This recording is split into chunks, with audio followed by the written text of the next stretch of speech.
So a method I'm going to talk about today has been a big part of my carp angling for sort of last 4 or 5 years, and it's become quite popular this season, and it's zig rig fishing. What I'm going to go through is the type of setup that I use, how I fish zigs, and hopefully give some tips. Over the years I've fished zigs, I've tried different methods. I've tried variable zigs, which do work very well. But I've struggled if I've needed to get that extra distance, sort of 80 yards plus. The other thing that I found as well is the most important thing for me is because of the size of hook I use and the hook baits that I use, trying to imitate hatching buzzers or bugs. I try to use quite a small hook, and I found that when the lead is still on there, the possibility of losing a carp is quite great.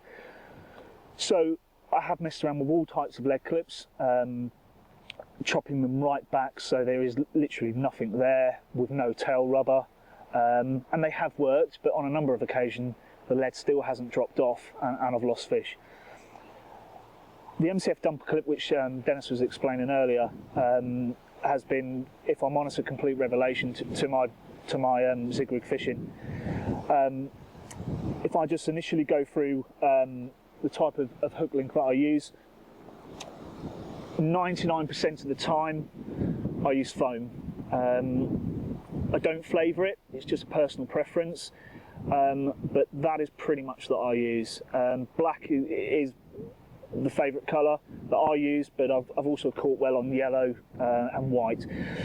I've caught as many fish during the day as I have done at night, and especially in winter and early spring I'd be quite happy to put all 3 rods out, or 2 rods wherever I'm fishing, out on zigs.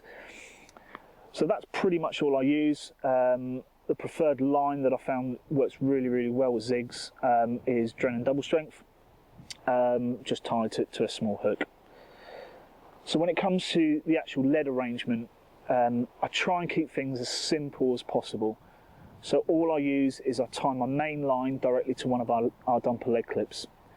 As you can see here, there's just 2 components, the tail rubber and then the clip itself. Tie the main line to the loop and then just put the tail rubber over itself. To then connect my zig, just a standard splicing needle, go through the hole of the dumper, and then depending on the depth that I'm fishing, my hook link right at the end will have a loop. And then all I do is grab that loop like so, pull it through the dumper, and literally just put the mono over the bar, and that is it. I think the great thing that I've found with these is, even though the end bit there is rather small, it is perfect and enough to kick that hook link away. So all that's left to do is then put the lead on. So the lead just then goes on there, and that is it. The great thing about that is that it won't come off on the cast, and as I said, it's extremely streamlined. What I would say is that when you do cast out, just before the lead hits the surface, just feather the line, and it will just enable that hook link as well just to fly back. But again, the great thing is that once that's out there, you have a fish come along, they hook themselves on the hook bait, the lead just drops off just like that. What that enables you to do is then have direct contact with that fish. There's nothing bouncing, there's no lead bouncing around to put any pressure on that hook hold. I've had fish up to 14 foot zigs on using the dumper clips, and they've dropped the lead every time.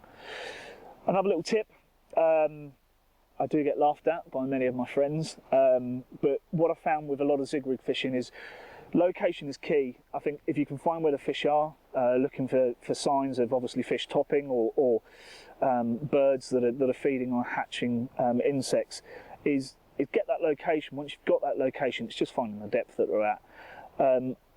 I don't want to be fishing 6 foot and I want to change to 8 foot. I've then got to tie up a new rig.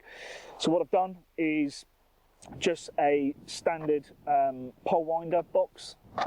This one is from Preston's Innovation. You get all of the these in here, and pretty much I've just ready tied them. So if I wanted to then change to a 10-foot, sadly I've tied that up and marked it. So it just enables me to fish things a lot quicker and a lot easier, and to change those depths really.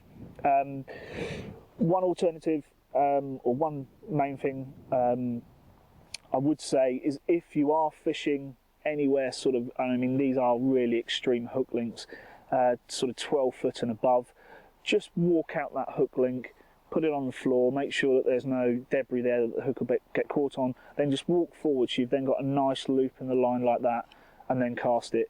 What you can actually also do with the dumper clips is you can, with a lead, just put it on the end of the bar like so, and you can gently bend it out so you've got more, and what that effectively means is that the dumper clip becomes even more sensitive.